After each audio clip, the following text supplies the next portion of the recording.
I was looking through your bios to introduce you, and then realized like you guys have done too much and have too many credits. So I'm gonna let you introduce yourselves, and if you can say a little bit both about your successes on the court and off the court in the business world. This is hard. Introducing myself. You want me to introduce you? Carmelo Anthony. Carmelo Anthony. 2 decades in the NBA. Thank you. Just recently retired or graduated from the game a year and a half ago. Stepped into the investing world, and here I am today representing ISO 7 Sports Fund. And I'm here today in San Francisco and here to speak to you guys. BD, you might do a better job of introducing. Carmelo Anthony, over 20 years in the NBA, Olympian, gold medalist, future Hall of Famer, top 20 NBA all-time scoring, one of the most prolific scorers, teammates. I had the pleasure of playing with him in New York. His nickname is Prime Time. He's the new Prime Time. When you talk about investing, culture, cultural pioneer. So someone who has pushed culture, pushed NBA culture, pushed influence during the lockout, and now is investing and starting his own fund, ISO 7, because he's the person you can't guard on an ISO. That's the point guard. I can do you too, bro. That's the point guard right there. I'm just a fan, you know what I mean? As I am, many nightmares from Carmelo. So yes, big fan. Hi, I'm Baron. Yeah, you have to do I'm yourself. Baron Davis. I talk a lot. I am the founder and CEO of Big Business Inside the Game. Played 13 years in the NBA. And I say I got my MBA from the NBA, which I know these dudes probably got PhDs now because they spend more time than I have. But Big is a deal flow platform based on collectives and memberships. And so our thought was before we raise a Baron Davis fund, that we would create a SaaS platform so we all as athletes have an opportunity to see what we're doing, but have a membership club where we can start basically curating deal flow. So, and I'm happy to be here. I'm in San Francisco, play for the Warriors. This guy is Warrior legend. Go ahead. I'm Iguodala, spent 2 decades in the NBA, and just currently graduated as well with Carmelo, co-founder and general partner of Mosaic General Partnership. We just finished our first fund, $200 million early stage tech fund where we like to lead rounds. We invest in health tech, prop tech, consumer marketplaces, sports and media properties, as well as, did I say softwares as well. So looking forward to changing the landscape of the VC ecosystem and who gets to participate, and really, really blessed to be up here with these other 2 individuals who have kind of paved the way. Baron spoke about Carmelo and being a cultural leader. If none of you noticed, the top superstars, they want to move like Carmelo, and just like who he naturally is, hasn't had to change. And then Baron being at the forefront of it all, with creating content. When we first saw Instagram, when we first saw Twitter, and then how do you build content off of that? How do you go direct to consumer as an athlete? Baron was the first with that, even before Steve Nash. Yeah. And so, early days, and he's still doing his thing. So I'm just happy to be up here. I love how you root for each other. If you could bring that to the VC community, that would be amazing. We're trying to do that. So I want to ask you maybe each about the journey what made you, after finishing your careers in the game, what made you choose investing? And maybe talk a bit about the challenges you faced moving from that world to a very different world. For myself, my partner and I, Stuart Goldfarb, we started Melo 7 Tech, which was investing in early stage startups, identifying people with good business sense and good ideas, and believing in the founders, and actually getting a chance to meet and talk and kind of understand what's going on in the ecosystem. And that led us to both of us, having equal or the same deal flow coming to both of us. And we came together and said, hey, we might as well do this together. And we was investing out of our own pockets, and that's how Melo 7 Tech started. And now we're, we changed it over. We merged with ISO 7. I would just say, for me, the reason why I started, I got lucky with vitamin water. So everybody was like running the Powerade, getting these like big Powerade Sprite checks. I was one. And Powerade sold for like 80 million. Remember that? And I was not Mello. Mello was coming up, so I was like in New Orleans somewhere in the swamp. They couldn't find me, and I got lucky. And so I did a deal. It was equity and cash and vitamin water, and not that I knew what I was doing. I just thought that I was cool and I had leverage. And so to watch that company kind of go through its exit, I thought I was a genius. You know what I mean? And so that's how I got, started in investment. And I wouldn't say, the next one was Pop Chips. And that was like the longest 20 year of a bankruptcy I've ever seen in my life.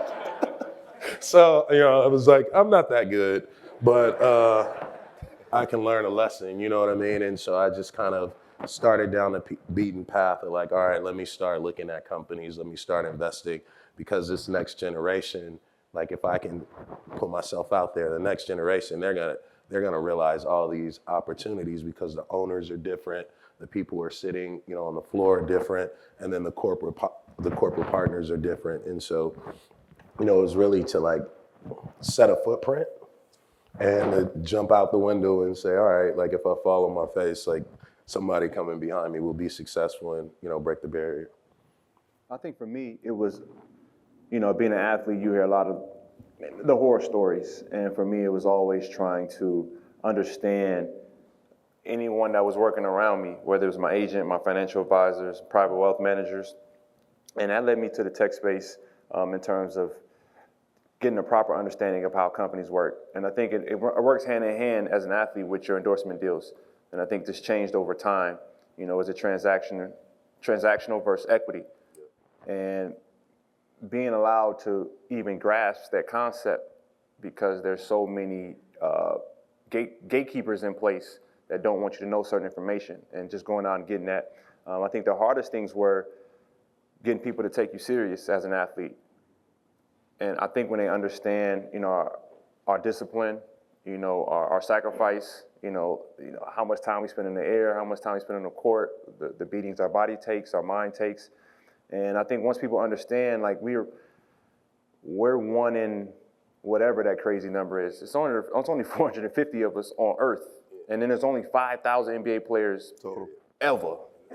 And like, right, in 75 years of how many billions of people on Earth. And so I think there is something there. Now we're starting to realize how, not just are we physical specimens, but we're intellectual specimens as well. It's just translated in a different way.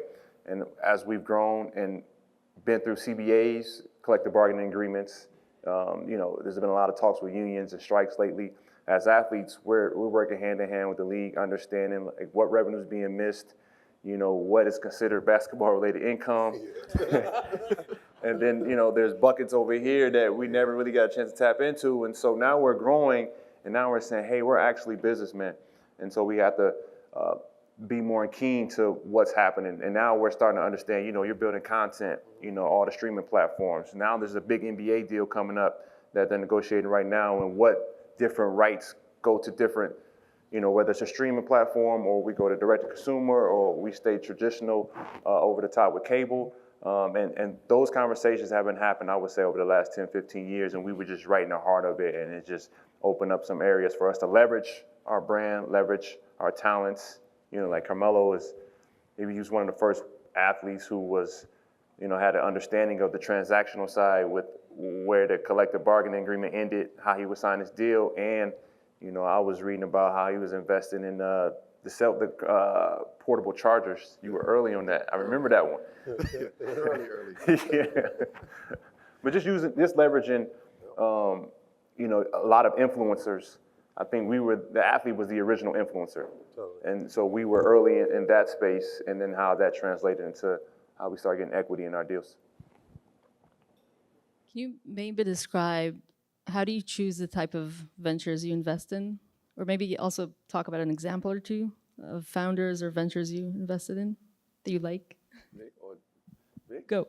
For me, it's in venture, in early startup investing, it's not that much to go off of, but data, right, and information and the concept, right? So for me, it was just more about identifying those owners and those founders that I can relate to, that I feel like I can bring something to the table outside of financially, right, and outside of money. And how can I help you get to where you want to go as a brand? Do we understand each other's vision? What is your growth table? What is your exit? And those things came later, as far as trying to figure out how you're going to get out of this. It's like, how are we going to start this? This is a startup. How are we going to grow this? How are we going to scale this? And for me, I became intrigued in like just the growth of early startup companies, to the point where I was going into the office and meeting with these founders. And I'm going in there by myself. Me and my partner and the founders is like, Melo, what the hell are you doing here? But that was just me. I would just call and just go up to the office and have a meeting. And that's how a lot of my early stage investing actually started, because I was boots on the ground, calling on myself, going to the office, popping up at meetings, asking questions. And then I learned that information, whereas though I can pull that seat up to the table and have a real conversation and dialogue about whatever industry, whatever business, whatever that early stage startup is. So for me, it was just more information, going out there, getting information, and allowing these founders in this industry to understand that as an athlete, I am serious about this. And this was 10, 15 years ago, when, if you said you was doing anything outside of your respective sport, you was frowned upon, right? And especially into tech, because it was just like, you guys know basketball, you don't know the tech industry. The tech industry is something else, but we did a great job. Obviously, we here, 15, 20 years later, being able to speak on three, it's the same industry, but three different ways to approach the industry. Yeah, I mean, early stage investing is very much people, right? And as I think Andre said before, it's about reading the people in front of you. It's a feeling that you have. You also have to have a business sense to see, okay, this is some bullshit or not. But you have to have that intuition, right? As far as understanding people and understanding the future and understanding where industries are actually going. If you don't have that understanding, then you'll just be swinging in the dark.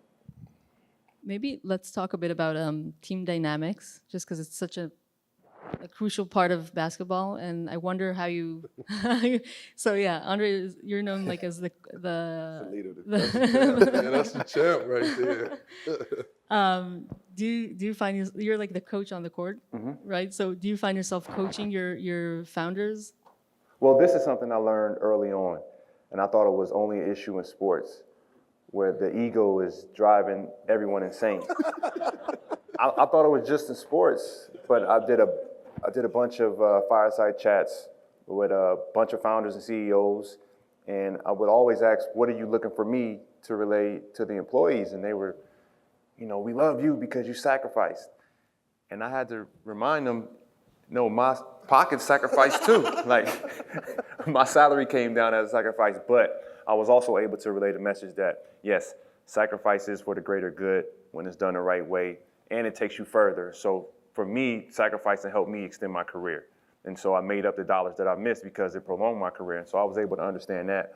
But yes, coaching the CEOs and through hard times, helping them understand.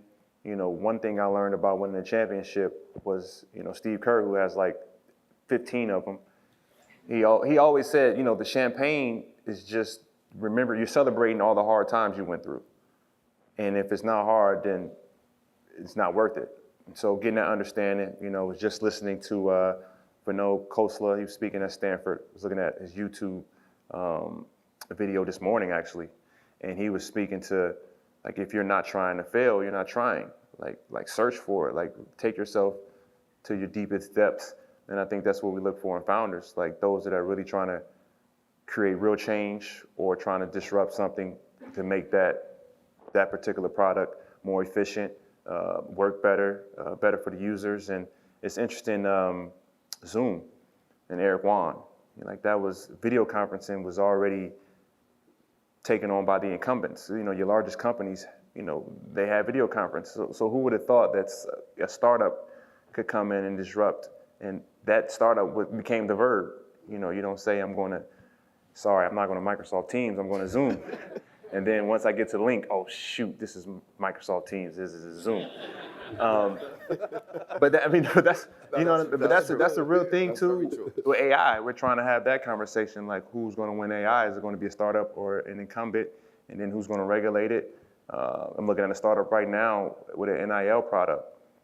But where's NIL going with, you know, Charlie Baker, you know, coming in as the NCAA president, and are the rules going to change within the next year or two? Facts. So do you have to pivot your investment? You know, how do you change the product? Like, just all those things are in place.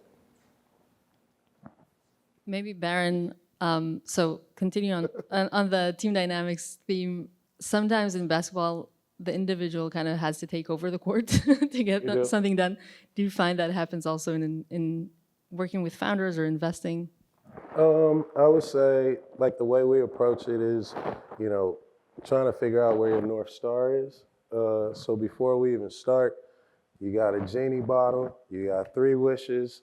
Who do you need, what do you need, and what kind of partners? And so if, you know, we say we try to shortcut your road to Oz, right? You still get some courage, some heart, a brain, you know, but we got to get you to Oz faster.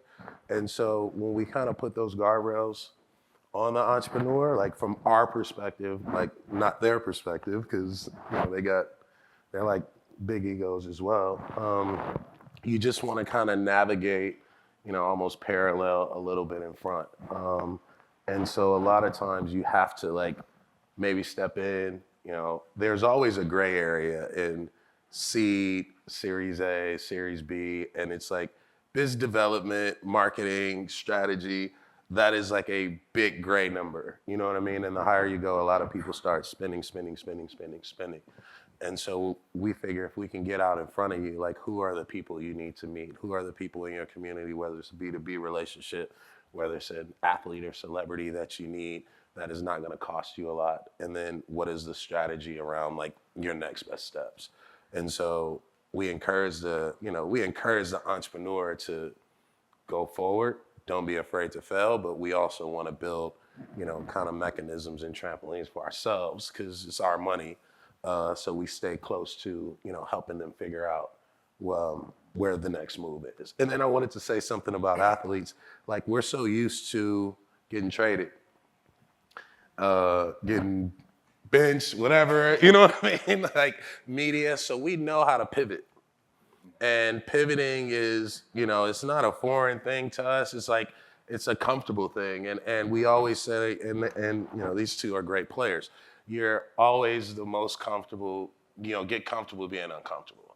And so I think that's where, you know, it helps for us to be able to say, hey, you know, times are tough.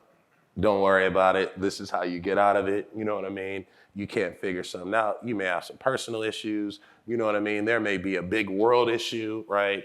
Like during the pandemic, you know, it's like we are used to playing in bubbles and things like that. So it's almost like the positivity and, you know, the insight or the foresight of, like, everything is gonna be all right if you keep your head down and keep working. That's kind of like what we encourage. I love that. So we spoke about, like, optimism and, I guess, agility, or like being able to adapt, sorry. We spoke about discipline, grit obviously is a big part. What other traits do you think you have as athletes that you look for in founders that could help founders? I've learned this as I started to get older. Listen, right? I think being willing to listen to information, the right information, all information, right? Because you can take good and decipher what good is that. Having an understanding of where you want to go and what you want to do, and making sure the people that's around you understand what that goal is and how we all going to get to that goal. And it's not going to be easy. It's not going to be overnight success. Some companies are overnight success, and some are not. Some want to come in and say, I want to be out in 2-3 years. Some say, I want to, you know, I don't have an out. I just want to grow this company organically and see what happens. So you have to identify those two.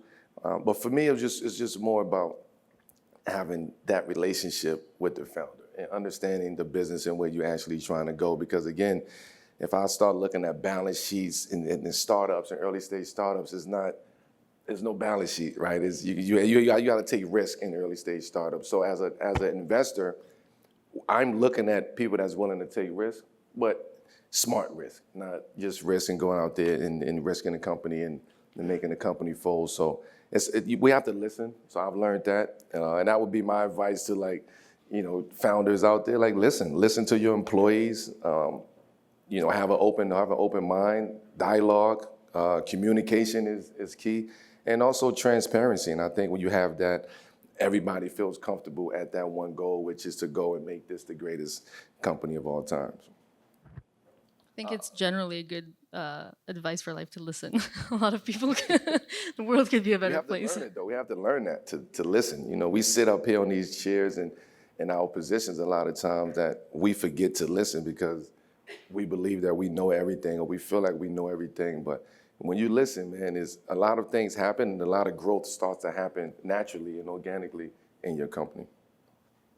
I would say two things, and they sit on opposite ends of the spectrum. The first one I would say is confidence. And as athletes, we go through this, especially as we get older, and just a lot of chatter around are we coming down from our peak?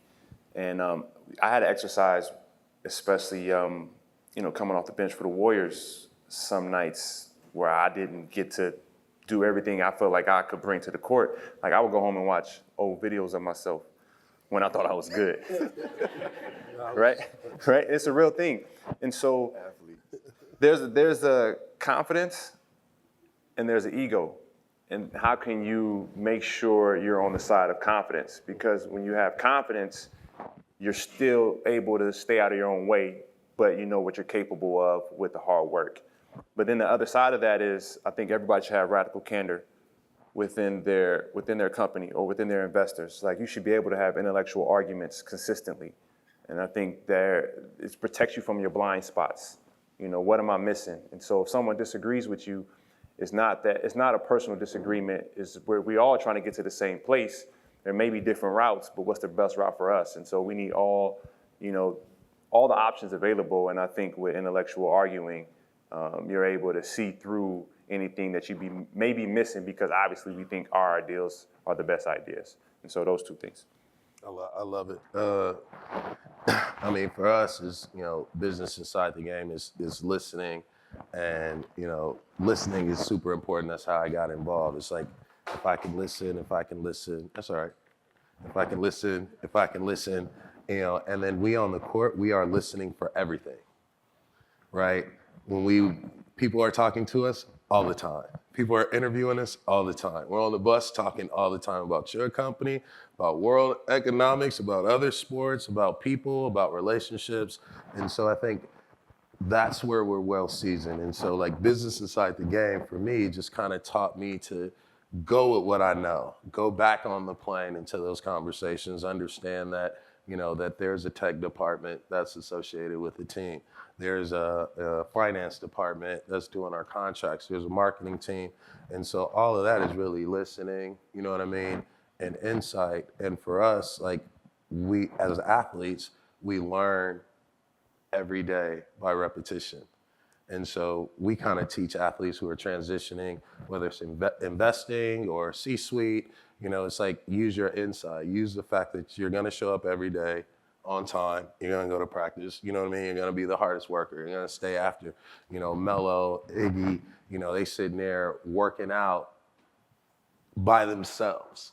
This is the same thing as somebody being on their computer, you know what I mean? And so athletes have to have the know-how, the intuition to be able to have the confidence to trust yourself to fail. And the only way we become great is by failing, you know what I mean? And so for us, I think understanding that small failures are a road to success, and being able to kind of harness I would say the founder, right? And give them that insight, the confidence, listen to them, hearing what they say. I think that's where we as athletes, it's just our natural state to be able to help people get to the next thing.